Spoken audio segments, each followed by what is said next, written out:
ప్రత్యేకమైనటువంటి సమయంలో పరిశుద్ధ దినాన ఈ సంఘంలో మీ పక్షంగా నిలబడడానికి నాకు ఇచ్చిన భాగ్యం కొరకు వందనాలు. మీ పక్షంగా నేను నిలబడుతున్నప్పుడు తండ్రి, నా ప్రాణాత్మ దేహములు మీ స్వాధీనంలో ఉంచుకొని ఇక్కడి నుంచి ఏమి మాట్లాడాలో దానిని మాత్రమే మాట్లాడినట్టు కృప దయచేయండి. వింటున్న సంఘాన్ని జ్ఞాపకం చేసుకోండి. వెనగల చెవి, గ్రహించే మనసు, పాటించే జీవితాలు మా అందరికీ దయచేయమని యేసు నామములో ప్రార్థించి అడిగి వేడుకుంటున్నాము తండ్రి, ఆమేన్. ప్రభువు రక్షకుడైన యేసుక్రీస్తు వారి శ్రేష్టమైన నామంలో మీ అందరికీ కూడా వందనాలు తెలియజేస్తూ ఉన్నాను. ప్రియులారా, ఇవాళ మన కొరకు ఏర్పాటు చేయబడిన వాక్య భాగము ఆదికాండము 16వ అధ్యాయము 13వ వచనాన్ని మనం చదువుకున్నాం. ఈ సంవత్సరం మన ధ్యానాంశం ఏంటి?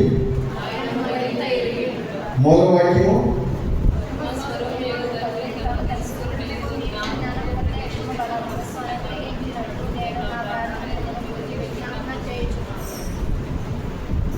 అసలు వినపడమే. ఒకసారి గట్టిగా చెప్తాము మూల వాక్యాన్ని. ఎఫెసీయులకు రాసిన పత్రిక 1వ అధ్యాయం 17 నుంచి 19 వచనాల్లో, ముఖ్యంగా 19వ వచనంలో ఉన్నటువంటి భాగాన్ని మనం చదువుకుందాం. మహిమా స్వరూపి యొక్క దేవుడు తనను తెలుసుకొనుట యందు మీకు జ్ఞానమును ప్రత్యక్షతయు గల మనస్సు అనుగ్రహించినట్లు నేను నా ప్రార్థన యందు మిమ్మల్ని గురించి విజ్ఞాపన చేయుచున్నాను. ఈ అంశం మీద ఈ సంవత్సరం ఇప్పటి వరకు 16 వర్తమానాలు ధ్యానం చేసుకోవడానికి దేవుడు కృప దయచేశాడు. ఇవాళ మనం 17వ వర్తమానంలో ఉన్నాం. ఈ 17వ వర్తమానం ధ్యానం చేయడానికి ముందు గత వారంలో దేవుడు అబ్రహామునకు ఎలా తనను తాను ప్రత్యక్షపరుచుకున్నాడు అని గమనించినప్పుడు ఆయన చూసుకునే దేవుడుగా ప్రత్యక్షమయ్యాడు. హల్లెలూయా. అబ్రహాము దేవునితో స్నేహం చేశాడు. దగ్గర 100 సంవత్సరాల స్నేహం. హల్లెలూయా. ఎన్ని సంవత్సరాల స్నేహం అంట? 100 ఏళ్ల స్నేహం. ఈ 100 సంవత్సరాల స్నేహంలో అబ్రహాము దేవుని గురించి ఏమని తెలుసుకున్నాడంటే ఆయన చూసుకునే దేవుడు. హల్లెలూయా. మన కుటుంబంలో, మన జీవితంలో, మన పరిస్థితుల్లో, మనం ఉన్నటువంటి సమాజంలో ఎప్పుడు ఏ పరిస్థితి ఎలా సంభవిస్తూ ఉన్నా సరే ఆ పరిస్థితులన్నిటి మధ్యలో మన యొక్క ప్రతి అవసరతను చూసుకునేటువంటి దేవుడు. ఆఖరికి దేవుడే మనల్ని పరీక్షించడానికి మన ఎదుట ఒక పెద్ద శోధన ఉంచినా సరే ఆ శోధనల మధ్యలో కూడా మనల్ని చూసుకునేటువంటి దేవుడు. గత వారం అబ్రహాము యొక్క జీవితంలో నుంచి ఈ పాఠాన్ని మనం నేర్చుకున్నాం. మరి ఈ వారం మరొక స్త్రీ ఆయన గురించి ఏం తెలుసుకున్నది, ఆయనతో కలిగి ఉండబడినటువంటి అనుబంధం వలన ఆయన ఆమెకు ఎలా అర్థమయ్యాడు. ఎందుకంటే ఒక్కొక్కరికి దేవుడు ఒక్కొక్క రకంగా కనబడ్డాడు. అందుకనే అబ్రహాము యెహోవా ఈరే అని పిలిచాడు. ఇప్పుడు ఇంకొక స్త్రీ ఆ దేవుని గురించి ఏమని మాట్లాడుతూ ఉన్నదో పరిశుద్ధ గ్రంథంలో నుంచి మనం చదివాం. ఇందాక ఆ మాట మరొకసారి మన మూల వాక్యాన్ని చదువుదాం. ఆదికాండము 16వ అధ్యాయము 13వ వచనం. అది చూచుచున్న దేవుడవు నీవే అని పేరు తనతో మాట్లాడిన యెహోవాకు ఆమెకు ఎలా కనబడ్డాడంట? ఆయన చూసుకునే దేవుడుగా కాదు, ఎలా కనబడ్డాడంట? చూచుచున్న దేవుడుగా కనబడ్డాడు. అబ్రహాంకేమో ఏ పరిస్థితులు ఎదురైనా సరే నేనున్నాను, నేను చూసుకుంటాను అని అబ్రహాముకి కనబడితే ఈవిడికి మాత్రము నన్ను చూచుచున్న దేవుడవు నీవే అని ఆయన తనను తాను బయలుపరుచుకున్నాడంట. ముందు ఈవిడ గురించి కొన్ని విషయాలు నేను మీకు ఇవాళ కొంచెం పరిచయం చేసేటువంటి ప్రయత్నం చేద్దాం.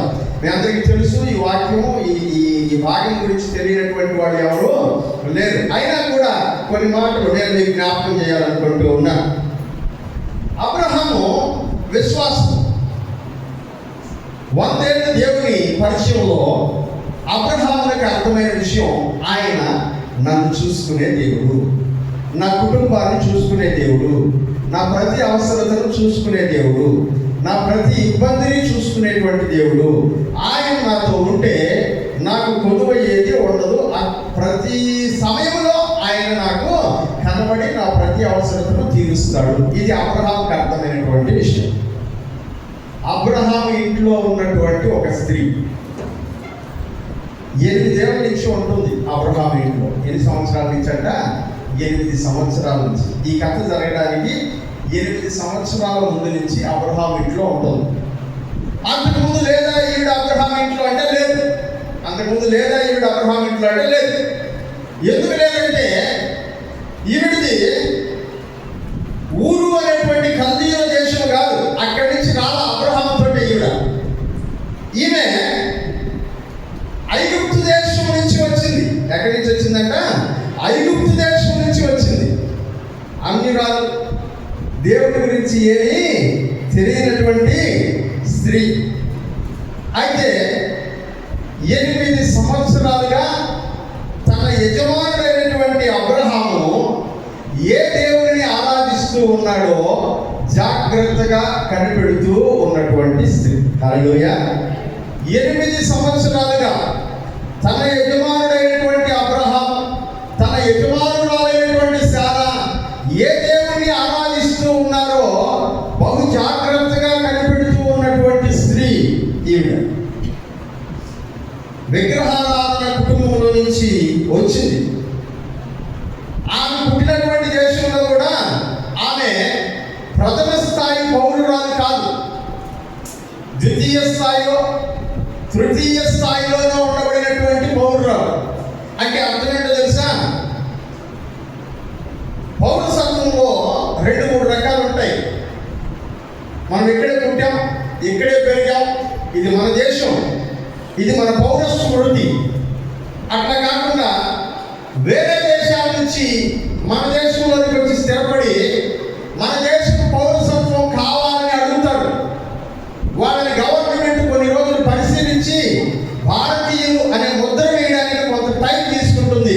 వీళ్ళు ద్వితీయ శ్రేణి పౌరులు, తృతీయ శ్రేణి పౌరులు అని కొంతమందిని అంటారు, 3rd గ్రేడ్. వీళ్ళు ఎవరంటే వేరే దేశాల నుంచి దొంగతనంగా వచ్చి ఇక్కడ సెటిల్ అయిపోయినటువంటి వాళ్ళు, శరణార్థులు అంటారు. ఏమంటారండి? శరణార్థులు. ద్వితీయ శ్రేణి పౌరులు ఎవరంటే వేరే దేశాల నుంచి అధికారికంగా ఇక్కడికి వచ్చి కొంతకాలం ఇక్కడే ఉంటూ మేము ఇక మీద మీ దేశంలోనే ఉండాలని కోరుకుంటూ ఉన్నాం అని అప్లికేషన్ పెట్టుకునేటువంటి వాళ్ళు 2nd grade citizens. 3rd grade citizens కొంతమంది ఉంటారు. వీళ్ళు ఎవరంటే వీళ్ళు ఎటువంటి వీసా తీసుకోరు, ఎటువంటి పాస్పోర్ట్ వీళ్ళ దగ్గర ఉండదు. వీళ్ళు వేరే దేశంలో నుంచి మన దేశంలోనికి శరణార్థులుగా వస్తారు. అంటే యుద్ధం జరిగినటువంటి సమయంలోనో, కరువు వచ్చినటువంటి సమయంలోనో, అట్లాంటి పరిస్థితుల్లో ఆ దేశంలో ఉండలేక ఏదో ఒక రకంగా ఇక్కడ భోజనం దొరుకుతుంది, ఇక్కడ పని దొరుకుతుంది, ఇక్కడ వచ్చి ఉందాం అని అనుకుని ఇక్కడ సెటిల్ అయిపోయేటువంటి వాళ్ళు కొంతమంది ఉంటారు. కరువు తీరిపోయిన తర్వాత వీళ్ళు తిరిగి వెళ్ళడానికి ఇష్టపడరు. ఇక్కడే ఉండిపోదాం, అక్కడికంటే ఇక్కడ బాగుంది, మనం ఇక్కడే సెటిల్ అయిపోదాం అనుకునేటువంటి వాళ్ళు తృతీయ శ్రేణి పౌరులు. వాళ్ళకి ఇక్కడ పౌరసత్వం లేదు. కానీ చాలా సంవత్సరాలుగా ఇక్కడ ఉన్న తర్వాత గవర్నమెంట్కి వాళ్ళు అప్లికేషన్ పెట్టుకుంటారు, మమ్మల్ని ఇక్కడ పౌరులుగా గుర్తించండి. అసలు మీరు ఎక్కడి నుంచి వచ్చారు పౌరులుగా గుర్తించడానికి అని అంటే వాళ్ళ దగ్గర సమాధానం ఉండదు. మేము పలానా దగ్గర నుంచి శరణార్థులుగా వచ్చామని చెప్పరు. మేము చాలా కాలం నుంచి ఇక్కడే ఉంటున్నామండి అంటాడు. సరే మీ నాయన పేరేంటి, మీ నాయన రేషన్ కార్డు ఏంటి చూపించండి అంటే చూపించడానికి వాళ్ళ దగ్గర ఏ ఆధారమో ఉండదు. వీళ్ళు 3rd గ్రేడ్ సిటిజన్స్. వీళ్ళని బానిసలుగా పెట్టుకుంటారు, చిన్న చిన్న పనులు కూలివాడిగా పెట్టుకుంటారు. అలాగే ఐగుప్తు సామ్రాజ్యంలో ఐగుప్తు రాజైనటువంటి ఫరో ఇంటిలో దాసిగా, బానిసగా బ్రతుకుతున్నటువంటి స్త్రీ 3rd grade citizen. 3rd grade citizen. ఆమెకు అక్కడేదో పెద్ద గౌరవ స్థితిగతులు ఉండేటువంటి పరిస్థితి కాదు. అక్కడ కూడా చాలా దారుణమైన దీనమైనటువంటి జీవితాన్ని జీవిస్తున్నటువంటి స్త్రీ. అలా బ్రతుకుతున్నటువంటి ఈ స్త్రీ. ఫరో అనేటువంటి రాజు ద్వారా శారాకి లేదా శారాను బట్టి అబ్రహాముకి గిఫ్ట్గా ఇవ్వడం జరిగింది. ఎలా ఇచ్చాడంట? ఫరో ఆమెని ఎలా ఇచ్చాడంట? గిఫ్ట్గా. ఎవరికి? శారాను బట్టి అబ్రహాం. చదువుతామా వాక్యం, దాంట్లో ఉన్నటువంటి విషయాన్ని చదువుతాం. ఆదికాండము 12వ అధ్యాయం 16వ వచనం. అతడు ఆమెను బట్టి, అతడంటే ఎవరు ఇక్కడ? ఫరో. ఆమెను బట్టి అబ్రాహామునకు మేలు చేశాను. అందువలన అతనికి గొర్రెలు, గొడ్లు, మగగాడిదలు, దాసులు, పనికత్తెలు, ఆడగాడిదలు, ఒంటెలు ఇవ్వబడెను. ఎవరికి ఇవ్వబడ్డాయంట? అబ్రాహామునికి ఇవ్వబడ్డాయి. ఎవరి ద్వారా ఇవ్వబడ్డాయి? ఫరో ద్వారా ఇవ్వబడ్డాయి. ఎవరిని బట్టి? శారాను బట్టి. ఎందుకంటే ఐగుప్తు దేశానికి వెళ్ళినటువంటి అబ్రహాము భార్య అయినటువంటి శారాను ఫరో తన ఇంటికి తీసుకెళ్ళిపోయాడు. ఎందుకు తీసుకెళ్ళిపోయాడు అని అంటే, అబ్రహాము నా భార్య కాదు, ఈవిడ నా చెల్లెలు అని చెప్పాడు. అందుకని మీ చెల్లెలు నేను తీసుకెళ్ళి మా ఇంట్లో పెట్టుకొని పెళ్లి చేసుకుంటున్నాను. కాబట్టి నీకు నేనేం కావాలో బహుమానాలు అవన్నీ నీకు నేను ఇస్తాను, తీసుకో అని అబ్రహాముకు చెప్పి బహుమానములుగా ఇచ్చాడంట. ఏమేమి ఇచ్చాడు? వాక్యంలో మనం చూస్తున్నాము. గొర్రెలు, గొడ్లు, మగగాడిదలు, దాసులు, పనికత్తెలు, ఆడగాడిదలు, ఒంటెలు, దాసుల్ని దాసీల్ని కూడా ఇచ్చాడు. అలా ఇచ్చినటువంటి స్త్రీలలో, దాసీలలో ఒక దాసి ఈ స్త్రీ. హల్లెలూయా. ఒక దాసి ఈ స్త్రీ. ఫరో ఇంటి నుంచి అబ్రహాం ఇంటికి వచ్చింది. 20వ వచనం చదువుతాం. మరియు ఫరో అతని విషయమై తన జనులకు ఆజ్ఞాపించినందున వాడు అతనిని, అతని భార్యను, అతనికి కలిగిన సమస్తమును ఏమేమి ఇచ్చాడు? అవన్నిటితో కూడా ఫరో, నువ్వు వెళ్ళిపోమా, నీ ఊరికి వెళ్ళిపో. అబ్రహాము, నువ్వు మా ఊరిలో ఉండొద్దు, మా దేశంలో ఉండొద్దు, వెళ్ళిపో మీ దేశానికి అని ఆ దేశం నుంచి పంపించేశాడు. పంపించేసేటప్పుడు ఐగుప్తురాలైనటువంటి దాసి అయిన ఈ హాగర్ కూడా ఎక్కడికి వచ్చిందంట? అబ్రహాం ఇంటికి వచ్చింది. వచ్చి 8 ఏళ్ళు అయింది. ఎన్ని సంవత్సరాలు అయితే? 8 ఏళ్ళు. ఎట్లా చెప్తున్నారు సార్ 8 ఏళ్ళు కరెక్ట్గా చెప్తున్నారు అని అంటే, అబ్రహాం కనాను దేశానికి 75 సంవత్సరాల వయసులో వచ్చాడు. 75 సంవత్సరాల వయసులో వచ్చినటువంటి అబ్రహాము 2 ఏళ్లలోనే అతి త్వరలో అక్కడ కరువును చూశాడు. ఆ కరువును తట్టుకోలేక ఐగుప్తు దేశానికి వెళ్ళాడు. అక్కడ ఎక్కువ రోజులు ఉండలేదు, చాలా కొద్ది కాలం మాత్రమే ఉన్నాడు. ఆ దేశపు రాజు అతన్ని తరిగేశాడు, రిటర్న్ వచ్చేసాడు. 2 సంవత్సరాల్లోనే మళ్ళీ అతను రిటర్న్ అయిపోయాడు. వచ్చేటప్పుడు ఈ దాసుని తెచ్చుకున్నాడు. ఇప్పుడు అబ్రహాము భార్య అయినటువంటి శారా, హాగరు అనేటువంటి ఈ దాసిని తన భర్త అయినటువంటి అబ్రహామునికి ఇచ్చి పెళ్లి చేసేటువంటి సమయానికి అబ్రహాము వయసు 85 సంవత్సరాలని బైబిల్ గ్రంథం చెప్తుంది. హల్లెలూయా. ఇప్పుడు 85 నుంచి 75 తీసేస్తే 10లో నుంచి 2 ఏళ్ళు కనాను దేశంలో ఉన్న సంవత్సరాలు తీసేస్తే 8. ఈ 8 సంవత్సరాలుగా ఈ హాగరు అనబడినటువంటి దాసి అబ్రహాము ఇంటిలో ఉంది. అబ్రహాము విశ్వాసాన్ని చూస్తుంది, శారా విశ్వాసాన్ని చూస్తుంది, అబ్రహాము ఇంటిలో పరివారందరి విశ్వాసాన్ని చూస్తుంది. అబ్రహాము ఏ దేవుణ్ణి ఆరాధిస్తున్నాడో, ఎలా ఆరాధిస్తున్నాడో దాన్ని ఆవిడ చూసి బహుశా ఆవిడ కూడా ఆ దేవుని యందు విశ్వాసం కలిగి ఉండేటువంటి అవకాశము.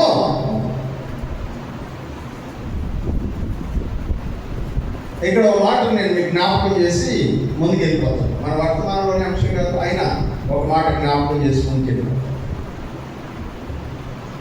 మనం మనంతటా మనమే ఎదుర్కొంటే కొన్నిసార్లు ఎక్కడికి వెళ్తామంట? అపవాది దగ్గరికి వెళ్తాం. మనంతటా మనమే ఎదుర్కొంటే వెళ్తాం. ఎందుకు వెళ్తాము అంటే కరువు ఉందని. ఎందుకు వెళ్తామంట? కరువు ఉందని, ఇబ్బందుల్లో ఉన్నాము, కష్టాల్లో ఉన్నాము. ఎవరిని వెతుక్కుంటా పోతామంట? అపవాదిని వెతుక్కుంటా వెళ్తాం. ఈ అపవాదిని వెతుక్కుంటా వెళ్ళేటువంటి క్రమంలో అపవాది కూడా మనల్ని చాలా బాగా ప్రేమించి దగ్గర తీసుకొని మనకు మంచి మంచి గిఫ్ట్లు ఇస్తాడు. అప్పుడు మనమేమో అది భలే గిఫ్ట్ అనుకొని సంకం కొట్టుకుంటూ వస్తే కొంతకాలం అయిన తర్వాత ఆ గిఫ్ట్ నీ జీవితానికి ఒక పెద్ద శాపం అవుతుంది. అది ఆ గిఫ్ట్ నీ జీవితానికి ఒక పెద్ద శాపం. చాలాసార్లు ఇది మనం గుర్తించు. శారా యొక్క జీవితంలో, అబ్రహాం యొక్క జీవితంలో ఐగుప్తు దేశం నుంచి తెచ్చుకున్నటువంటి ఒక పెద్ద శాపము ఈ స్త్రీ. ఒక పెద్ద శాపం ఈ స్త్రీ. ఆవిడ గురించి అన్ని నెగిటివ్గానే చెప్తున్నారు, ఒక్కటి కూడా పాజిటివ్గా చెప్పడం లేదే అని అన్నీ చెప్తారు. వస్తున్నాం ఒక్కొక్కటిగా మనం నేర్చుకుంటూ వెళ్ళడానికి ప్రయత్నించాలి. ప్రారంభంలో మనం అది ఇంపార్టెంట్ అని కూడా గుర్తించాం. ప్రారంభంలో ఇది చాలా వాల్యుబుల్ గిఫ్ట్ అని మనకు అనిపించదు. కానీ సమయం గడుస్తున్న కొలది మనకు తెలియకుండానే మనం తెచ్చుకున్నటువంటి గిఫ్ట్ చాలా ప్రమాదకారిగా మన జీవితాల్లో సంభవిస్తుంది. రాహేల్ తన ఇంటి నుంచి, అనగా లాబాను ఇంటి నుంచి కొన్ని విగ్రహాలు తెచ్చుకునింది. అవి చాలా ప్రమాదకారిగా మారే. ఎవరి జీవితంలో? రాహేల్ జీవితంలో, యాకోబు జీవితంలో. అలాగే మనం కొన్నిసార్లు మనకు తెలియకుండానే మన బంధువులను, మన స్నేహితులను, మన రక్త సంబంధికులను ఎవరో ఒకరు మనకు కొన్ని బహుమానాలని తెచ్చిస్తూ ఉంటారు. అవి మనకు కొన్నిసార్లు ఉడిగా మారుతాయి, ప్రమాదకారులుగా మారుతాయి. వాటిని మనం గుర్తించగానే సమయం గడుస్తున్న కొలది వాటి వలన మన జీవితంలో ప్రమాదములు ఎక్కువ అవుతూ ఉంటాయి. అది గ్రహించేటువంటి సమయానికి కోలుకోలేనటువంటి దెబ్బలు మనము తింటూ ఉంటాం. ప్రియులారా, ఇంకొక రకంగా చెప్పాలంటే మన దగ్గర ఉండే వాటి కంటే కూడా ఆ అరువు తెచ్చుకున్నటువంటి వాటిని, లేకపోతే వేరే వాళ్ళు ఇచ్చినటువంటి గిఫ్ట్స్ని ఎక్కువగా ఇష్టపడడం ప్రారంభిస్తాం. ఐగుప్తును వదిలించేటప్పుడు ఐగుప్తులో ఫరో ఇచ్చినటువంటి వాటన్నిటిని వదిలి వచ్చేసి ఉంటే ఈ రోజున ఈ స్థితి ఉండేది.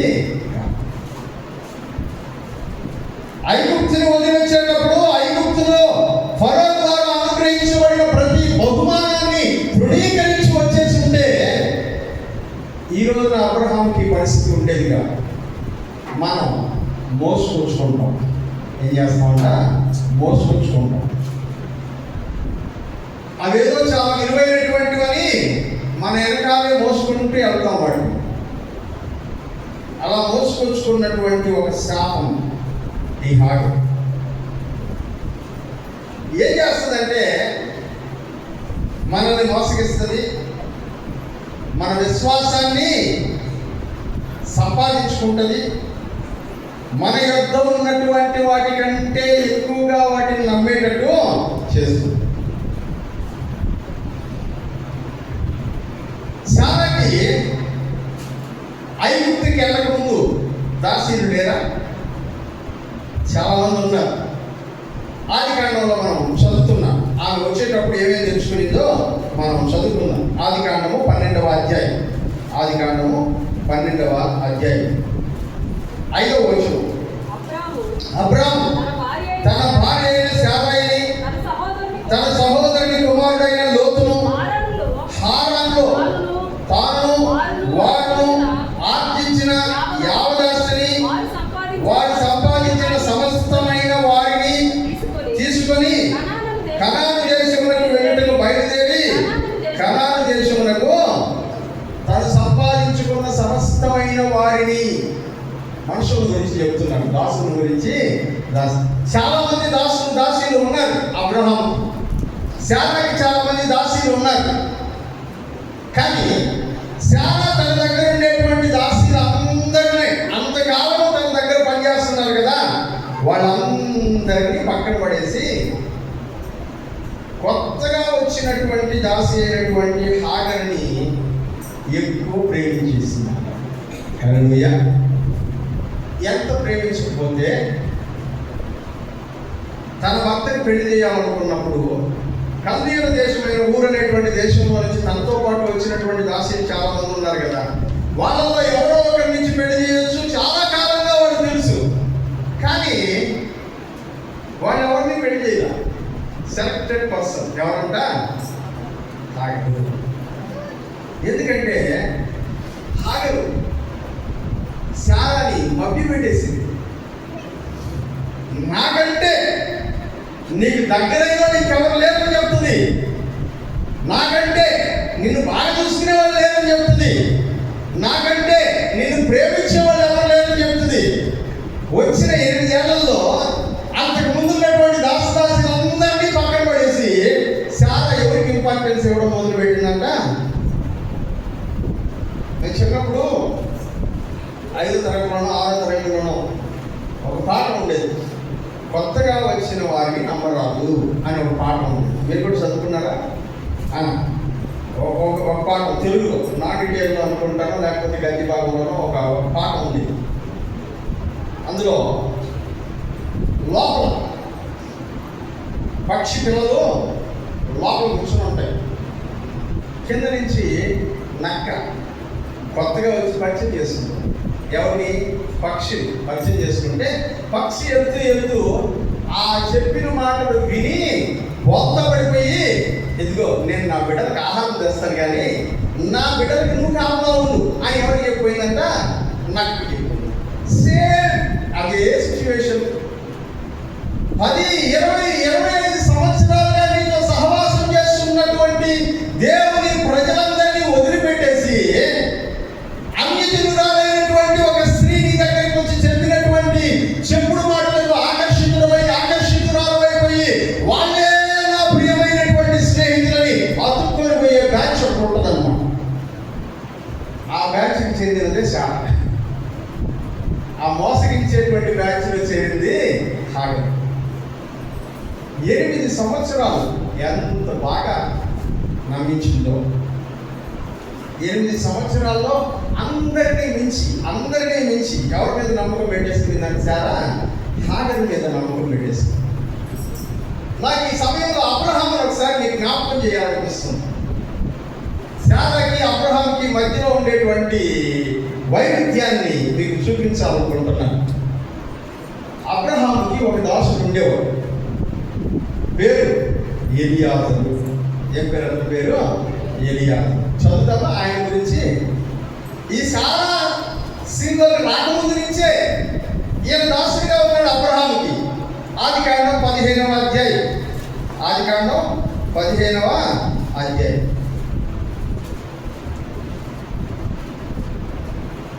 2-3 వచనాలు చదువుకుందాం. అందుకు అబ్రాము, ప్రభువైన యెహోవా నాకు ఏమి ఇచ్చినదేమి? నేను సంతానము లేని వాడనై పోవుచున్నానే. దమస్కు ఎలియాజరే. అబ్రాము చెప్తున్నాడు, దమస్కుకు చెందిన ఎలియాజరు అనేటువంటి వాడు ఒకవేళ నాకు పిల్లలు లేకపోతే నా ఆస్తికర్త ఎవరైపోతాడంట? దమస్కు ఎలియాజరు అయిపోతాడు. ఇతను ఎక్కడి నుంచి వచ్చాడంటే దమస్కు పట్టణం నుంచి వచ్చాడు. దమస్కు నుంచి ఊరు అనేటువంటి దేశంలో కాపురం ఉన్నటువంటి అబ్రహాము అతన్ని దాసునిగా తనకు కొనుక్కున్నాడు. అతను తన యొక్క ఇంట్లోనే ఈ ఎలియాజరుకు వివాహం చేశాడు. తన ఇంట్లోనే ఎలియాజరు పిల్లల్ని కన్నాడు.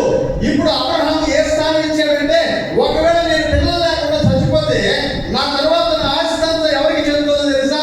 ఈ ఎలియాజరుకే చెందుతుంది అన్నాడు. హల్లెలూయా. ఇతను చాలా కాలం నుంచి అబ్రాహామును వెంబడిస్తున్నవాడు. ఎప్పటిదాకా వెంబడించాడంటే అబ్రాహాము చనిపోయేదాకా వెంబడించాడు. హల్లెలూయా. ఇట్లాంటి విశ్వాసపాత్రులైనటువంటి వాడు కొంతమంది ఉంటారు. ప్రియమైనటువంటి వాళ్ళు, అబ్రహాము విశ్వాసం కలిగిన వాడు కనుక ఎవరిని నమ్మాలో ఎవరిని నమ్మకూడదు చాలా జాగ్రత్తగా ఉన్నాడు. శారాకి కుడివిస్తే పండుగ, శారా ఏమంట? కుడివిస్తే పండుగ అనుకునే టైం. అందుకని ఆవిడ చెప్తున్నది నిజమా అబద్ధమా మనకు అవసరం లేదు. చాలా హాయిగా ఉన్నాయి మాటలు, వింటా ఉంటాం, గంటల తరబడి కూర్చొని వింటా ఉంటాం. నెమ్మదిగా మీ జీవితం జీవితంలో వాళ్ళు చాలా ఇంపార్టెంట్ ప్లేస్ని ఆక్రమించేస్తారు. ఎంత ఇంపార్టెంట్ ప్లేస్ అంటే, చాలా మా ఆయనకి మళ్ళా పెళ్లి చేస్తే బాగుంటుంది, నా వల్ల పిల్లలు పుట్టడం లేదు, నా రాశిలో ఒక ఆమె నుంచి పెళ్లి చేస్తే పుట్టే బిడ్డలు నా బిడ్డల్లాగా నేను సాగుకుంటాను అని ఎవరు అనుకున్నారంట? అబ్రహాం మనసులో ఏముందో తెలుసా? నాకు ఇక బిడ్డలు పుట్టకపోతే నా పెద్ద దాసుడు ఎలియాజరు ఉన్నాడు, వాడే నాకు బిడ్డ. శారా అతన్ని కుమారుడు అనుకోలేకపోయింది. శారా తన భర్త అయినటువంటి అబ్రహాం ద్వారా ఎవరైనా ఒక సంతానం పుడితే అతడు నాకు కుమారుడు అవుతాడు అని అనుకునేది. అబ్రహాము ఎలియాజరు మీద పెట్టుకున్న నమ్మకాన్ని శారా ఎలియాజరు మీద పెట్టుకోలేకపోయినట్టుగా వాక్యంలో మనం చూస్తాం. ఈ స్త్రీ శారాని తన కంట్రోల్లోనికి తెచ్చుకుంది. ఐగుప్తు నుంచి వచ్చింది. అబ్రాహాం ఇంట్లో 8 సంవత్సరాలు ఉన్న తర్వాత శారా అబ్రాహాం దగ్గరికి వెళ్ళి, దేవుడు నన్ను పిల్లల్ని కనకుండా చేశాడు కాబట్టి నా దాసి అయినటువంటి హాగర్ని నువ్వు పెళ్లి చేసుకో, ఆవిడ వల్ల పుట్టే బిడ్డలు నా బిడ్డలు అవుతారు, నేను సాక్కుంటాను వాళ్ళని అని. అబ్రహాం ఏ పరిజ్ఞానంలో ఉండడో మనకు తెలియదు, లేకపోతే ఏ మైకంలో ఉండడో మనకు తెలియదు. వెంటనే అబ్రహాం ఏమన్నాడంట? ఓకే, అట్లాగే చేసుకుంటాను, తీసుకొచ్చి అన్నాడు. అంతే, అదే కదా జరిగింది. చదువు 16వ అధ్యాయం 2-3 వచ్చిన. కాగా శారయి, ఇదిగో నేను పిల్లల్ని కనకుండా యెహోవా చేసి ఉన్నాడు, నీవు దయచేసి నా దాసితో పొమ్ము, ఒకవేళ ఆమె వలన నాకు సంతానం కలగవచ్చునని అబ్రహాముతో చెప్పెను. అబ్బా, ఎప్పుడైనాడంట? ఇంకా పెళ్లి చేసుకోమన్నప్పుడు బైబిల్లో ఎంత క్లియర్గా రాశారు. అబ్రహాము సారాయి మాట వేసాడు. అందుకనే దేవుడు కూడా చాలా బాగా చెప్పాడు. చాలా మాట అప్పుడు విన్నావు కదా, ఇప్పుడు కూడా మళ్ళీ మనకు సంబంధం లేదు ఈ మాట. పోయిన వాళ్ళని చూసాం కదా మనం, విన్నాడు.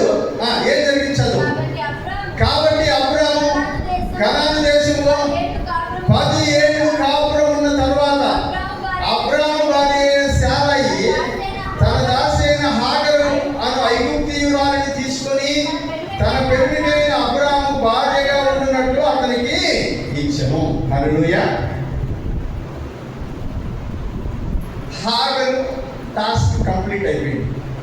హాగరు ఏమనుకునిందో అది పూర్తి చేసింది. అబ్రహాముని పెళ్లి చేసేసుకుంది. ఇప్పుడు శారాకి సినిమాలో సెకండ్ హాఫ్ అర్థం అవ్వడం స్టార్ట్ అయ్యింది. ఫస్ట్ హాఫ్ ఎప్పుడు సరదాగానే ఉంటుంది, సెకండ్ హాఫ్లోనే ట్రాజడీలన్నీ వస్తాయి. సెకండ్ హాఫ్ స్టార్ట్ అయ్యింది. అబ్రహాము హాగరుల పెళ్లి విశ్రాంతి అయితే, విశ్రాంతి తర్వాత వచ్చేటువంటి టెన్షన్స్ అన్నీ ఆ సెకండ్ హాఫ్లో స్టార్ట్ అవుతుంది. ఏమంటుందో చదువుకుందామో 4వ వచనం. అతడు హాగరుతో పోయినప్పుడు, వెరీ గుడ్, చాలా కోరుకునేది జరిగింది. దేవునికి స్తోత్రం. హల్లెలూయా చెప్పండి, హల్లెలూయా. చాలా కోరుకునేది జరిగింది. ఇప్పుడేం జరిగింది? తర్వాత కోరుకున్న దానితో కూడా అన్ఎక్స్పెక్టెడ్ థింగ్, ఊహించని ఇంకొక పరిణామం కూడా జరిగిపోయింది. ఏంటంటది? అది తాను గర్భవతినైందని తెలుసుకున్నప్పుడు దాని యజమానురాలు దాని దృష్టికి ఏమైందంట? ఈ పిక్చర్ ఉందే, ఇది అసలు శారా యొక్క ఊహల్లో ఎక్కడా కూడా లేదు. ఎందుకంటే హాగరు శారాను నమ్మించినటువంటి విధానం అటువంటిది. ఈయనకి ఎప్పుడు అర్థమైంది? అబ్రహాము వలన నేను గర్భవతినైనాను అని హాగరుకి ఎప్పుడైతే అర్థమైందో, హాగరు తన రియల్ కలర్ చూపించడం స్టార్ట్ చేసింది. హల్లెలూయా. జాగ్రత్తగా ఉంటాం. స్త్రీలందరూ మనమే తప్పు కాదు, మనం కూడా ఇంకా జాగ్రత్తగా ఉంటాం. మనం కూడా ఇంకా జాగ్రత్తగా ఉంటాం. ఎందుకంటే హాగర్ లాంటి పురుషులు కూడా చాలా మంది ఉన్నారు, స్త్రీలు మాత్రమే కాదు. స్నేహం అనేటువంటి ముసుగులో, సాన్నిహిత్యం అనేటువంటి ముసుగులో, బంధుత్వం అనే ముసుగులో, రక్త సంబంధం అనే ముసుగులో, భక్తి కలిగినటువంటి నీ కుటుంబాన్ని చెదరగొట్టేటువంటి ప్రయత్నంలో అపవాది కొంతమంది వేగుల వారిని నీ ఇంటి మీదకి పంపించి ఉన్నాడు. జాగ్రత్త. ఎవరికి నమ్మకం లేదా? అక్కడికి ఏం కనబడటం లేదే, అన్ని బాగుంటాయి మా ఇంట్లో. బాగా హాగరు గర్భవతి అయిందాక అన్ని బాగానే ఉంది. సారా కూడా హాగరు గర్భవతి అయిందాక అన్ని చాలా బాగుంది. ఎప్పుడైతే హాగరు గర్భవతి అయిందో సారా ఇప్పుడు ఎలా కనపడుతుందంట? ఆవిడ కళ్ళకి చదవండి, ఎలా కనపడుతుందంట? నీచమైనదిగా కనపడుతుంది. ఎవరంట? యజమానురాలు. ఎవరంట? యజమానురాలు.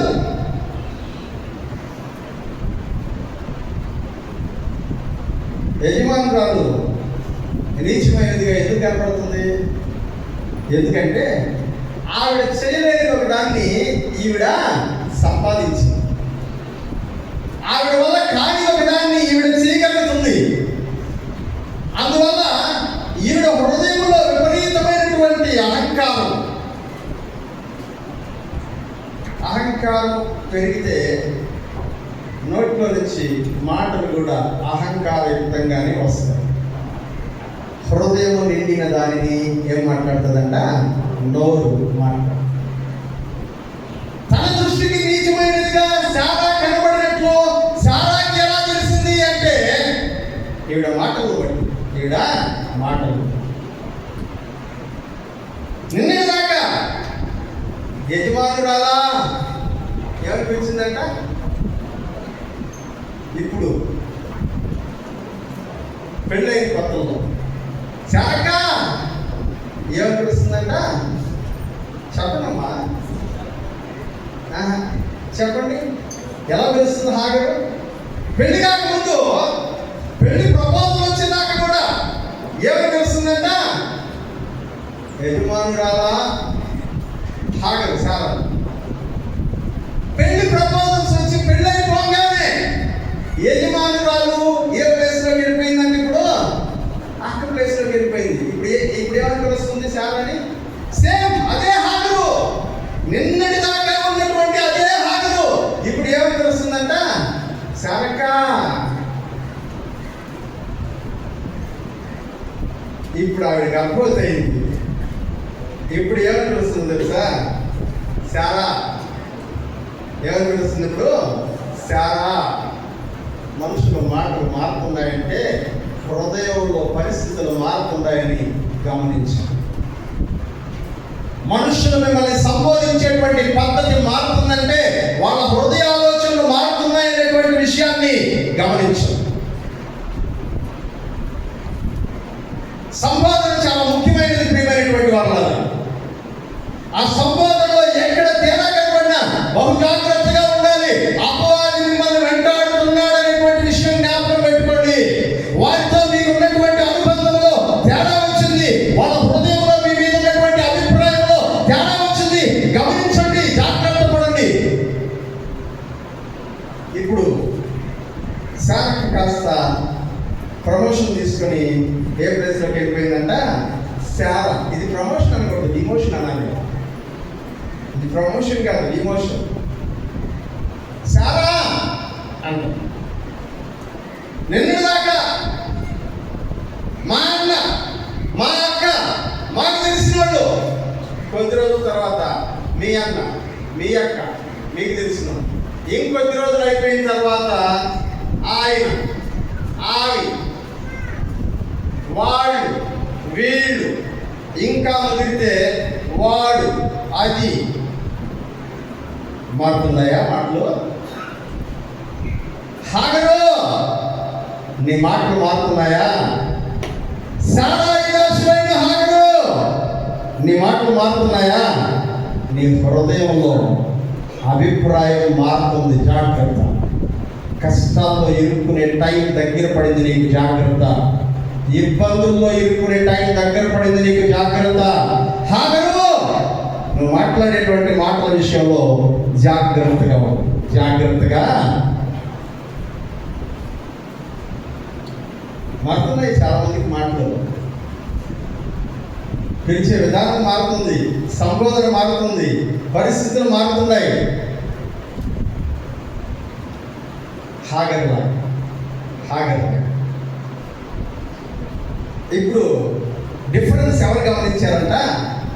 శారా గమనించి అబ్రాహాం దగ్గరికి వచ్చి అబ్రాహాంతో అంటాం, నా దాసి అయిన హాగర్ని నీకు భార్యగా ఇచ్చిన తర్వాత ఆవిడ హృదయంలో గర్వించి నన్ను నీచంగా చూడడం స్టార్ట్ చేసింది. కంప్లైంట్ ఎవరు? శారా తన యజమానుడైన అబ్రాహాముతో చెప్తుంది. తన యజమానుడైనటువంటి అబ్రాహాం శారాతో ఏమన్నాడు తెలుసా? ఆమె నీ దాసి, నీ ఇష్టం, నువ్వేమైనా చేసుకో. చదవండి అన్నాడు ఒకసారి. అందుకు అబ్రాహాము, ఇదిగో నీ దాసి నీ చేతుల్లో ఉంది, నీ మనసు వచ్చినట్లు దానిని చేయమని చెప్పేసి. ఇప్పుడు నో ప్రాబ్లం అబ్రహాంకి. ఎందుకంటే ఎవరంట ఇచ్చి పెళ్లి చేసింది? ఒక 5-6 నెలల లోపలే విషయాలు జరుగుతున్నాయి. పెళ్ళైన 5-6 నెలల లోపలే ఇవన్నీ జరుగుతూ ఉన్నాయి.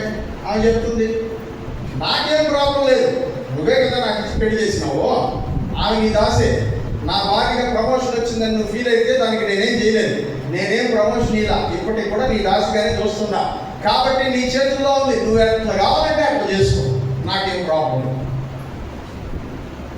ఇప్పుడు శారాయి ఏం చేసిందంట? దానిని శ్రమ పెట్టినందున. హల్లెలూయా. ఫస్ట్ హాఫ్లో ఎంతో ప్రియమైనటువంటి యజమానురాలు సెకండ్ హాఫ్లో విలనైపోయింది. సెకండ్ హాఫ్లో ఏమైపోయిందంట? విలనైపోయింది. అవును ప్రియులారా, కొన్నిసార్లు మనలో విలనిజం కూడా కనబడుతుంటుంది జనాలకు, తెలియకుండానే ఆ విలనిజం బయటకు వస్తూ ఉంటుంది. శారాయి దాన్ని శ్రమ పెట్టినందున ఆమె యొద్ద నుండి అది, చెప్పండి, దీన్నే ఏమంటారంటే బొమ్మను లేక పొగ పెట్టడం అంటారు. ఏమంటారు దీన్ని? ఆ సాగు తెలుసా మీకు? బొమ్మను లేక పొగ పెట్టడం అంటే ఏమో సార్, ఇప్పుడు అందరు గ్యాస్ పొగ వాడుతున్నాం, పొగ అన్నారు. చిన్నపిల్లలకి తెలియదు కదా, చెప్తారు. సాయంత్రం కూడా వంట చేసుకుంటుంటారు ఇంటి దగ్గర, పొయ్యి పెట్టుకొని వంట చేసుకుంటారు. గ్యాస్ లేవు కదా అప్పుడు, పొయ్యి పెట్టుకొని వంట చేసుకుంటుంటారు. మనం విపరీతమైన పనిలో ఉంటాం, వేరే పనికి వెళ్ళాలి. మనం పక్కింటి అక్క వచ్చి కూర్చునిందంట, పక్కింటి అక్క వచ్చి కూర్చుంది. మాటలు ఆగడంలే, రంపును తీసుకొచ్చినా తిరగడంలే, మాటలు పెరిగిపోతూనే ఉన్నాయి. ఈ అక్కేమో లోపల బయటికి పోవాలని టెన్షను, అక్కడుండి అక్కేమో ఈయనతో మాట్లాడాలనేటువంటి ఇంట్రెస్ట్. వీళ్ళిద్దరి మధ్యలో పొసగక పొయ్యిలో ఏం చేసిందంట? పొగ వచ్చేటట్టు కొన్ని వస్తువులు వేసిందంట. ఆ పక్కన కూర్చున్న కళ్ళ నిండా ఏమైపోయిందంట? ఎందుకంటే పొయ్యి ఇక్కడ ఈ కూర్చుంటుంది, ఎదురుగా కూర్చుంటుంది, మధ్యలో పొగ ఉంటుంది. పొగేస్తే కళ్ళలో పోతుందండి పొగ. ఇప్పుడు అమ్మ కళ్ళు మండుతున్నాయి, ఉండు నేను ఇంటి దాకా పోయేస్తా అని ఆమె లేచి వెళ్ళిపోయిన దాకా పొగేస్తూనే ఉంటుంది. అది పొమ్మని లేక పొగబెట్టడం అంటే లేచిపో అని చెప్పలేక ఇండైరెక్ట్గా పొగబెట్టేసి. ఇప్పుడు చాలా ఇండైరెక్ట్గా పొగబెట్టడం కాదు, డైరెక్ట్గానే శ్రమ పెడుతుంది. ఏంటి? మా ఆయన నీకు ఇచ్చి పెళ్లి చేశాడని పెద్ద ఫీల్ అయిపోతున్నావా? మా ఆయన నీకు విలువిస్తున్నాడని పెద్ద ఫీల్ అయిపోతున్నావా? ఒళ్ళు దగ్గర పెట్టుకోనుండు, ఎక్కడ ఉండాలో అక్కడ ఉండు. ఇంతకంటే ఎక్కువ చేసావంటే ఇక్కడి నుంచి వెళ్ళిపోవాల్సి వస్తుంది, జాగ్రత్త. సారా చెప్తే బాధ భరించలేక హాగరు ఏం చేసిందంట? వెళ్ళిపోయిందంట. దాని యొక్క నుండి, సారా యొక్క నుండి పారిపోగా. హల్లెలూయా. ఇప్పుడు దాకా నేను మెసేజ్ స్టార్ట్ చేయను, ఇప్పుడే మెసేజ్ స్టార్ట్. పోయమ్మా అనుకోబాక, చాలా సింపుల్. హాగరు అరణ్యంలో అబ్రహాం సపోర్ట్ లేదు, శారా సపోర్ట్ లేదు, ఆ ఇంట్లో ఉండే పని వాళ్ళ సపోర్ట్ లేదు, ఎవరు హెల్ప్ చేసేటువంటి పరిస్థితులు లేవు. ఎవరు హెల్ప్ చేసే పరిస్థితులు లేవు. శారా అనేది నా ఇంట్లో ఉండడానికి లేదు. అబ్రహాం అన్నాడు, నువ్వు ఆడదాసి, నీకు నాకు సంబంధం లేదు, నువ్వేం చేసుకుంటావో చేసుకో. అలాగే ఇంట్లో ఉన్నటువంటి మిగతా పని వాళ్ళందరూ అన్నారు, ఏ 2 రోజులు అబ్రహాం గారిని పెళ్లి చేసుకునేంత మాత్రాన మా అందరి మీద నెత్తిని ఊరేగదనుకున్నావు, నువ్వు జరగదు, నువ్వు వెళ్ళిపోవాల్సిన ఇక్కడ ఉండడానికి లేదు. అందరు తోసేసిన ఒక ఆయన ఉంటాడు. హల్లెలూయా. ఆయన కష్ట సమయంలో నీ ఎదురుగా వచ్చి నిలబడతాడు. హల్లెలూయా. నేను ఈ చదివేటప్పుడు అనుకున్నా, సారాయి హాగరు గొడవ వేసుకునేటప్పుడే దేవుడు వచ్చి, ఏం చేయాలమ్మా, నువ్వే కదా ఇచ్చి పెళ్లి చేసినావు, మళ్ళీ ఈ గొడవ ఇంట్లో సమాధానంగా ఉండరా, మీరు సమాధానంగా ఉండండి అని దేవుడు వచ్చి శారంలో ఎందుకు మాట్లాడలేదు అని నేను ఆలోచించాను. ఎవరో బ్రహ్మాండంగా నిలబడుతున్నాడు.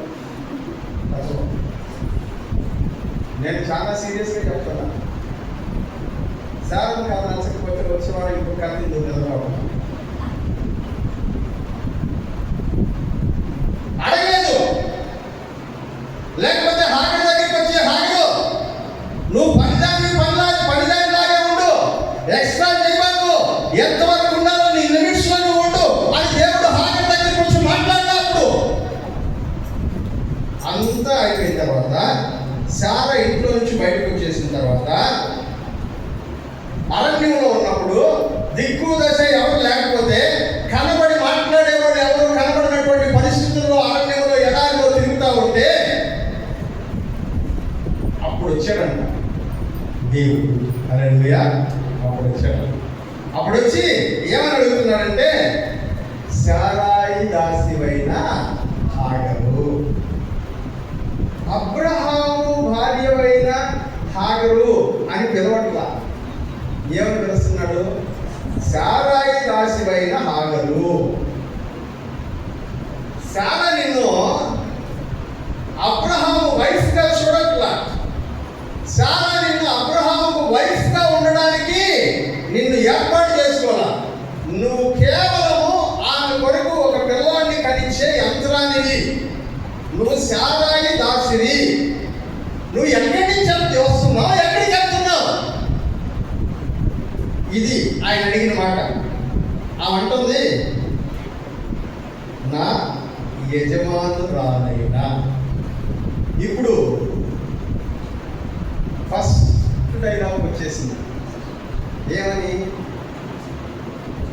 ఇంట్లో నుంచి బయటికి పోతే కానీ ఆ యజమానురాలని గుర్తు రాలేదా? ఇంట్లో నుంచి తోలేసి నీ కళ్ళల్లో నీళ్లు వస్తే కానీ యజమానురాలని జ్ఞాపకానికి రాలేదా? ఇదిగో అబ్రహాము యొక్క బిడ్డ నీ గర్భంలో ఉన్నంత మాత్రాన యజమానురాలు యొక్క స్థాయి నీ హృదయంలో తగ్గిపోతుందా?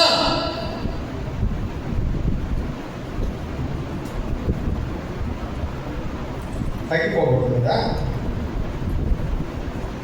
ఇప్పుడు దేవుడితో మాట్లాడేటప్పుడు చెప్తుంది, నా యజమానురాలైన శారాయి యొద్ద నుండి పారిపోవచ్చు. ప్రియమైన వాళ్ళారా, దేవుడు ఆమె ఇచ్చిన ఆన్సర్ చాలా సర్ప్రైజింగ్గా ఉంది. ఏమంటున్నాడంటే, నువ్వు వెళ్ళి ఇంతకుముందు ఏ ఇంట్లో అయితే ఉన్నావో ఆ ఇంట్లోనే ఉండు. ఇది ఆయన చెప్పిన ఆన్సర్. చదువుమా 9వ వచనం. అప్పుడు యెహోవా దూత నీ యజమానురాలి యొద్దకు తిరిగి వెళ్ళి ఎలా ఉండాలంట? ఎలా ఉండాలంట? ఫస్ట్ లో ఎలా ఉన్నావో అలా ఉండు. ఎఫ్ఎస్సి సంఘానికి దేవుడు చెప్పిన మాట అయితే కదా, మొదటి ప్రేమను నీవు కోల్పోయి ఒక తప్పు నీ మీద మోపవలసి ఉన్నది. నువ్వు తిరిగి మొదటి క్రియలను చేస్తే నువ్వు రక్షించు. ప్రియమైనటువంటి వాళ్ళరా, నీ అనుబంధం నీ కుటుంబంతోనో, నీ స్నేహితులతోనో, నీ దేవునితోనో, నీ దైవజనుడితోనో, నీ దైవజనురాలితోనో నీ అనుబంధం మునుకున్నటువంటి స్థితిలో లేకపోతే ఏం చేయాలంట? దాన్ని తిరిగి మునుకున్నటువంటి స్థితిలో నిలబెట్టుకునే ప్రయత్నం చేయి. ఇదే దేవుడు చెప్తున్నమాట. నీ యజమానురాలి చేతి క్రింద వాళ్ళు ఒడివేయాలి. ఆ పెట్టే శ్రమ తట్టుకోలేక ఇంట్లో నుంచి బయటకు వచ్చేసి వస్తే ఎక్కడో ఒక దగ్గర అయిపోయి ఇక్కడ ఉండమ్మా, నేను నీకు కూడిస్తాను, కొట్టిస్తాను, ఎక్కడో ఒకటి సాగుతానులే అని చెప్పకుండా మళ్ళీ అక్కడికి పోమంటున్నావు నువ్వు. మళ్ళీ న్యాయం చెప్తున్నావు నువ్వు. దేవుడు అంటున్నాడు, నువ్వు వెళ్ళమ్మా, అక్కడికే వెళ్ళు, అక్కడే ఉండు. ఆమె ఏం చెప్తే అది చెయ్యి. ఆమె ఎక్కడ ఉండమంటే అక్కడ ఉండు. ఆమె ఎలా ఉండమంటే అలా ఉండు.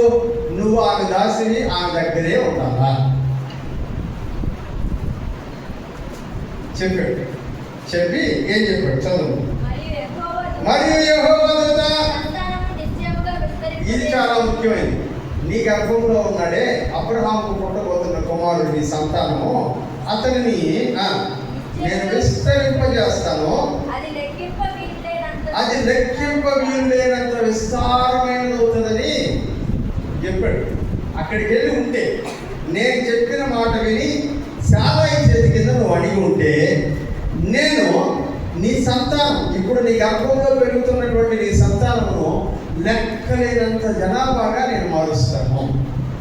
ప్రియుడా, బైబిల్ మీరు ప్రతిరోజు చదువుతారు ఆసక్తి కలిగి.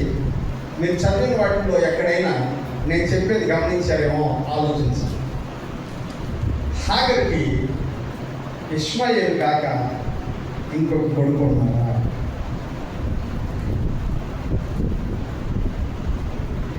ఉన్నాడా? దివ్యాంగా చెప్పారు, సమాధానం ఇంప్రెషన్ అనుకుంటాను. ఇట్లాంటి హాగర్కి ఇష్మాయేలు కాక ఇంకొక కొడుకు ఉన్నాడా? చదువుతున్నారు బైబిల్లో. ఎందుకు ఆలోచించలేదు మీరు? ఆలోచించుకొని రండి, రేపు చదివి చూడండి. ఇంకొక కొడుకు ఉన్నాడో లేదో ఒకసారి ఎత్తుకండి. కనబడితే నాకు కూడా పరిచింది, కనబడితే నాకు కూడా పరిచింది. హాగర్కి ఇంకొక కొడుకు ఉన్నారా? దేవుడు అంటున్నాడు, నీ సంతానము లెక్కింపలేనంత విస్తారమైన జనాంగంగా మారిపోతుంది. నా మాట విని నువ్వు వెళ్ళు. నీ కడుపులో నుంచి ఇప్పుడు బయటికి రాబోతున్నటువంటి కొడుకుకి ఇష్మాయేలు అని పేరు పెట్టు. ఏమని పేరు పెట్టాలంట? ఇష్మాయేలు అని పేరు పెట్టు. ఇష్మాయేలు అంటే ఏంటో తెలుసా? దేవుడు వినుము, దేవుడు వినుము. చదవడానికి కింద ఫుట్ నోట్స్ రాయాల్సి ఉంటుంది. ఇష్మాయేల్ అంటే 2. దేవుడు ఆయన అంటున్నాడు ఇష్మాయేలు అంటే అర్థం ఏంటో తెలుసా? దేవుడు నువ్వు అడిగింది విన్నాడు, నువ్వు ఏడుస్తుంటే విన్నాడు, నువ్వు బాధపడుతుంటే విన్నాడు, నువ్వు మూలుగుతుంటే విన్నాడు. ఆయన నీ మనకి విన్నాడు. ఇప్పుడు దేవుడు అడిగినటువంటి మాటకి రెస్పాన్స్గా హాగర్ చెప్తుంది, నువ్వు వినే దేవుడు మాత్రమే కాదయ్యా, నువ్వు చూచుచున్న దేవుడు. హల్లెలూయా. నువ్వు వినే దేవుడు మాత్రమే కాదు. ఏమో అబ్రహాం ఇంట్లో నేను అబ్రహాము పెళ్లి చేసుకునే రోజున ఇదిగో సారా నన్ను నా యజమానుడికి ఇచ్చి పెళ్లి చేస్తుంది, నేను గర్భవతిని బిడ్డలు కనాలనేది సారా కోరిక, నా కోరిక కూడా ఇదే. ఇదిగో ఒక బిడ్డనివ్వని హాగర్ ప్రార్థన చేస్తే దేవుడు ఆ ప్రార్థన విన్నాడేమో, అందుకని దేవుడు ఇష్మాయేలు అని పేరు పెట్టు, దేవుడు వినేవాడని పేరు పెట్టు అన్నాడు. కానీ ఇప్పుడు ఆమె ఏమంటుందంటే, నువ్వు వినేవాడు ఒక్కడివే కాదు, నువ్వు చూచేవాడు. హల్లెలూయా. 13 అది చూచుచున్న దేవుడవు నీవే అని పేరు తన మాట్లాడిన యెహోవాకు పెట్టెను. ఇక్కడ సూచించింది కదా అని అనుకోలేను. హల్లెలూయా, హల్లెలూయా. ఆమె ఏంటంట, నన్ను చూస్తూ ఉన్నావు, నీ దగ్గర నేను ఏది దాచిపెట్టాను.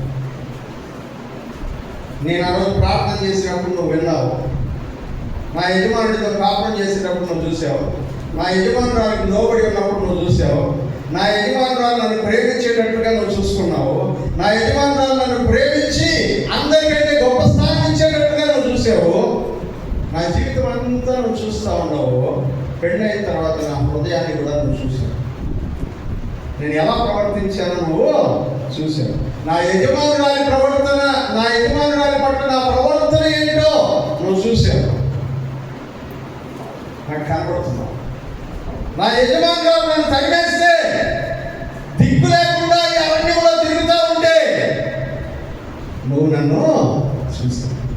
నా యజమానుడు చూడడానికి రాను, నా యజమానురాలు చూడడానికి రాను, నాతో పాటు కలిసి పనిచేసిన ఫ్రెండ్స్ చూడడానికి రాలా, ఐగుప్తు దేశం నుంచి నన్ను అమ్మేసినటువంటి ఫరో రాజు నన్ను చూడడానికి రాను. ఇన్ని సంవత్సరాలుగా నా యజమానుడైన అబ్రహాము ఆరాధిస్తున్నటువంటి దేవుడైనటువంటి నువ్వు నన్ను చూడడానికి, నన్ను చూస్తున్న దేవుడవు ఎల్రోయి అని పేరు పెట్టిందంట. హల్లెలూయా. ఎవరి పేరు పెట్టిందంట చెప్పండి. చాలాసార్లు పాట పాడతాం కదా మనం. ఎల్రోయి ఎల్రోయి నన్ను చూచావే వందనమయ్యా.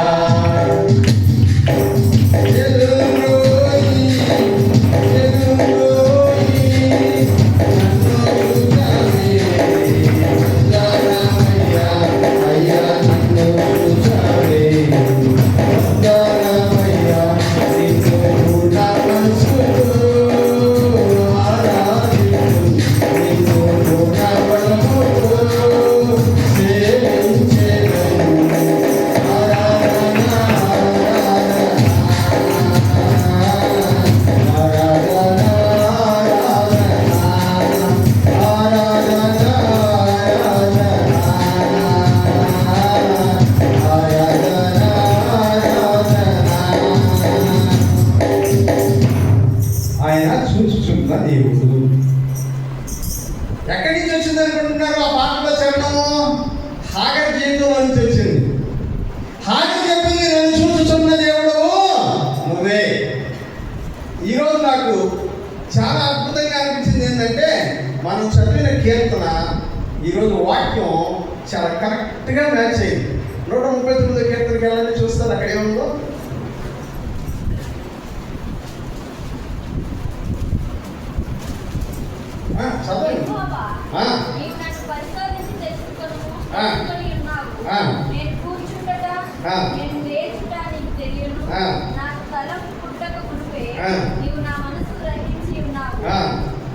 నా నడకను నా పడకను నీవు పరిశీలన చేసి ఉన్నావు. నా చర్యలన్నిటినీ నీవు బాగుగా తెలుసుకొని ఉన్నావు. యెహోవా మాట నా నాలుకకు రాకమునుపే అది నీకు పూర్తిగా తెలిసి ఉన్నది. వెనుకను ముందును నీవు నన్ను ఆవరించి ఉన్నావు. నీ చేయి నా మీద ఇచ్చి ఉన్నావు. ఇటు తెలివి నాకు మించినది, అది అగోచరము, అది నాకు అందదు. తర్వాత 16వ వచనం, నేను పిండమునై ఉండగా నీ కన్నులు నన్ను చూచెను. నియమించబడిన జన్మలో ఒకటైన కాకమునుపే నా జన్మలన్నీ నీ గ్రంథములో లిఖితములాయెను. ఇది అంతేకాదు, లాస్ట్ 2 లైన్ చాలా ముఖ్యమైనవి. 23, 24 వచ్చిన దేవా నన్ను పరిశోధించి నా హృదయం తెలుసుకొనుము, నన్ను పరీక్షించి నా ఆలోచన తెలుసుకొనుము. నీకు ఆయాసకరమైన మార్గము నా యందు ఉన్నదేమో చూడుము, నిత్య మార్గము నన్ను. దావీదు భక్తుడు ప్రార్థన చేస్తాడు, నన్ను చూడు, నన్ను చూడు, నన్ను చూడు. నీకేమన్నా కనపడుతుందేమో చూడు. ఇష్టం లేనిది, అసహ్యకరమైంది, ఆయాసకరమైంది కనపడుతుందేమో చూడు. కీర్తనల గ్రంథంలోని మరొక మాటను చూద్దాం. 33వ కీర్తన 13. యెహోవా ఆకాశములో నుండి కనిపెట్టుచున్నాడు.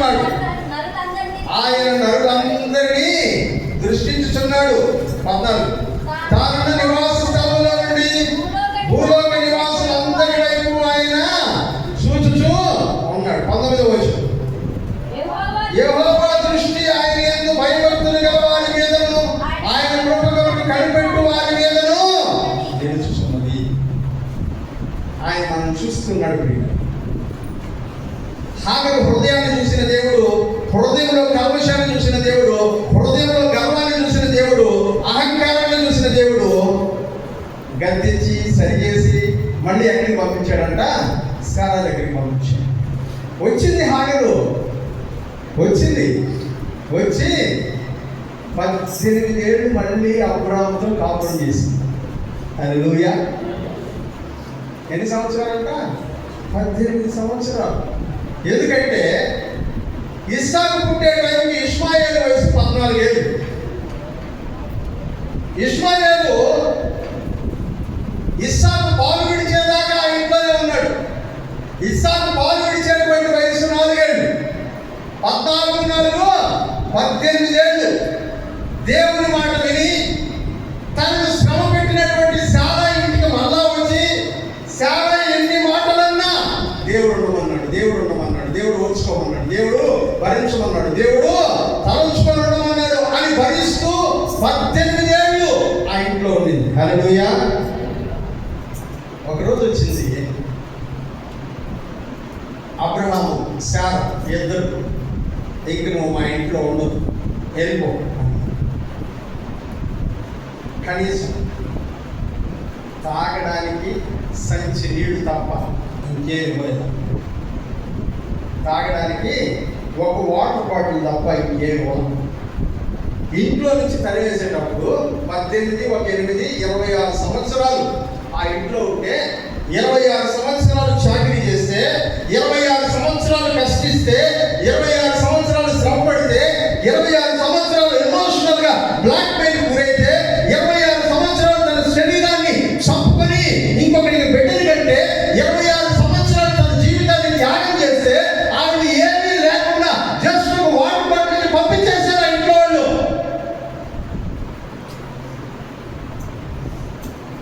అన్యాయం కదా? న్యాయం చేసే నీవు నాకుంటే చాలు యేసయ్యా, చాలు యేసయ్యా. 18 సంవత్సరాల బిడ్డ చేతిలో పట్టుకొని వాడి భుజానికి వాటర్ క్యాన్ తగిలించి నడుచుకుంటూ వెళ్తా ఉంటే నీళ్ళు అయిపోయి దాహం ఎక్కువేసి కళ్ళు తిరిగి కింద పడిపోయాడంట. 18 ఏళ్ళ వయసు ఉండేటువంటి కుర్రోడు. అప్పుడు చూచుచున్న దేవుడు మరలా కనపడ్డాడు. దేవుడికి స్తోత్రం కలుగును గాక. హల్లెలూయా. ఈసారి శారా, నువ్వు శారా దగ్గరికి వెళ్ళి ఉండు హాగరు. ఈసారి చెప్పట్లా.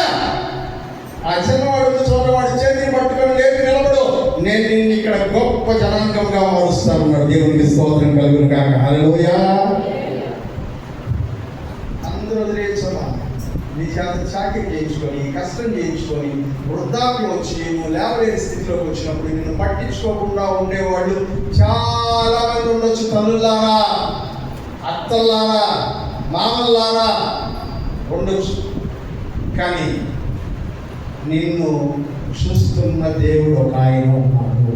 హల్లెలూయా. అందుకనే అని చెప్పింది, ఏది నన్ను చూసేటువంటి. అప్పుడప్పుడు మేము ఇంట్లో మాట్లాడుకునేటప్పుడు పాస్టర్ గారు అంటుంటారు, 30 ఏళ్ళు కష్టపడుతున్నాం, సేవ చేస్తున్నాం, అకస్మాత్తుగా ఏదైనా జరిగితే మనకి ఎవరు సాయానికి రాకపోతే ఎవరు నిలబడతారు? నేను చెప్తున్నాను, హల్లెలూయా. చూస్తున్న దేవుడు ఒక ఆయన ఉన్నాడు. అన్యాయంగా వదిలిపెట్టేయచ్చు, చేతిలో ఏమి ఇవ్వకుండా ఖాళీ చేతులతో పంపించు, జస్ట్ ఒక వాటర్ బాటిల్ కూడా నీ చేతికి ఇవ్వనటువంటి రోజు ఒకటి రావచ్చు. కానీ నిన్ను చూస్తున్నటువంటి దేవుడు ఒక ఆయన ఉన్నాడు. నీటి బుగ్గల యొద్దకు నిన్ను నడిపిస్తాడు. నీరు లేని చోట నీటిని నీ కొరకు పుట్టించగలిగినటువంటి వాడు. చచ్చిపోయేటువంటి స్థితిలో ఉన్నటువంటి నీ వారసత్వాన్ని నిలబెట్టడానికి చెయ్యి పట్టుకుని లేపేటువంటి దేవుడు నీ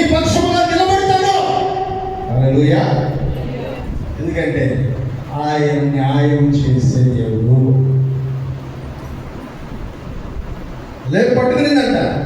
ఎదురుగా నీటి కుక్క కనబడితే వెళ్ళి నీళ్ళు పట్టుకొచ్చి తన కుమారుడికి తాగించి వాడి ముఖం మీద నీళ్ళు కొట్టి, లేరా ఇప్పటిదాకా ఆ ఇల్లు చేసావు, ఏంటి బతుకు ఏంటి బతుకు ఏంటి బతుకు అని బాధపడ్డాను, కానీ నన్ను చూచుచున్నవాడు మరలా ఇక్కడ ప్రత్యక్షమయ్యాడు. నాకు దేవునికి స్తోత్రం కలుగును గాక. హల్లెలూయా.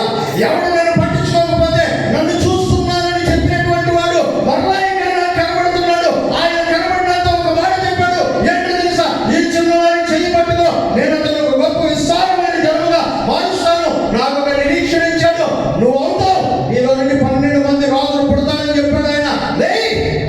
హల్లెలూయా. ఇష్మాయేలు చేతి పట్టుకుంది, సాయి అరణ్యానికి పోయింది, ఒక చిన్న గుడి చేసుకునింది,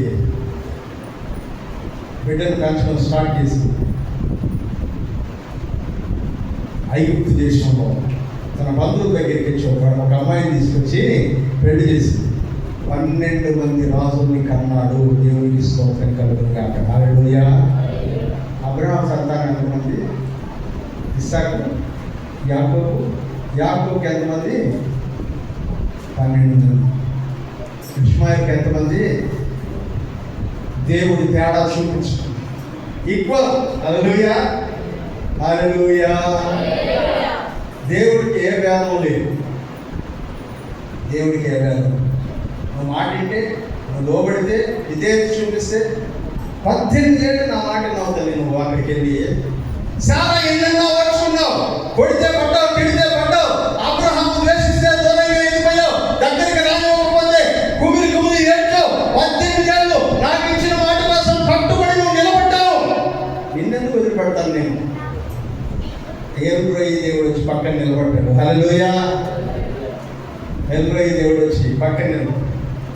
ఆ నీటి మొక్కకి ఏమని పేరు పెట్టిందో తెలుసా? బేయి రోయి అని పేరు పెట్టింది. నన్ను చూసుచున్నవాడి బావి అని పేరు పెట్టింది. హల్లెలూయా. చూస్తుండే దేవుడు. మనుషులు నీకు న్యాయం చేయకపోవచ్చు, జనాలు నీకు న్యాయం చేయకపోవచ్చు, బంధువులు నీకు న్యాయం చేయకపోవచ్చు, రక్త సంబంధికులు న్యాయం చేయకపోవచ్చు, యజమానులు న్యాయం చేయకపోవచ్చు, అధికారులు న్యాయం చేయకపోవచ్చు, ప్రభుత్వం న్యాయం చేయకపోవచ్చు, కానీ చూస్తున్నటువంటి దేవుడు ఒక ఆయన ఉన్నాడు. ఆయన మాటకు లోబడి నువ్వు బ్రతకడం అలవాటు చేసుకుంటే, కష్టమైన నష్టమైన ఇరుకైన ఇబ్బంది అయిన కన్నీళ్ళైనా నా దేవుడికి నేను లోబడతానని లోబడడం ప్రారంభిస్తే, ఓ 18 ఏళ్ల తర్వాత హాగరు యొక్క జీవితంలో అద్భుతాన్ని చూపించిన దేవుడు నీ జీవితంలో కూడా ఒక గొప్ప అద్భుతాన్ని చూపిస్తాడు. ఇన్నేళ్ళ నీ కన్నీళ్లకు ఫుల్ స్టాప్ పెడతాడు ఆయన. హల్లెలూయా. ఎందుకంటే ఆయన చూస్తున్నా, ఆయన చూస్తున్నా. నీ అనుభవంలో నీ దేవుడు నీకు ఎట్లా పరిచయం? అబ్రహాంకి యెహోవా ఈరేగా పరిచయం అయ్యాడు. హాగరుకి రోయి దేవుడిగా పరిచయం అయ్యాడు. నీకెలా తెలుసా? అసలు తెలుసా? ఎప్పుడన్నా మాట్లాడావా? ఎప్పుడన్నా చూసావా? ఆయన వచ్చి నీకు ఎప్పుడన్నా పలకరించాడా? ఉన్నాడు. హల్లెలూయా. ఉన్నాడు. నీ పక్కన నిలబడతాడు, నీ అవమానాన్ని చూస్తాడు. అవమానములకు ప్రతిగా పూలదండనిచ్చే రోజు ఒకటి వస్తుంది. హల్లెలూయా. అవమానానికి ప్రతిగా పూలదండనిచ్చే రోజు ఒకటి. వెయిట్ చేయి. ఎన్ని రోజులు నీ కష్టాలు. ఆయన టైం, ఆ టైంలో తప్పకుండా నేను హెచ్చించేటువంటి రోజు హాగర్లాగా మారు మనసు కొన్ని తట్టుకొని నిలబడు.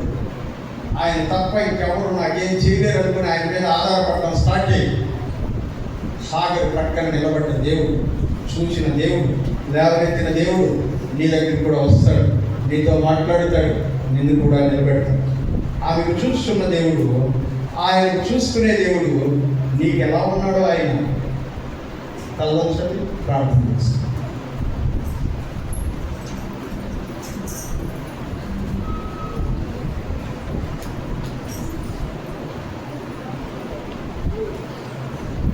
నమ్మకమైన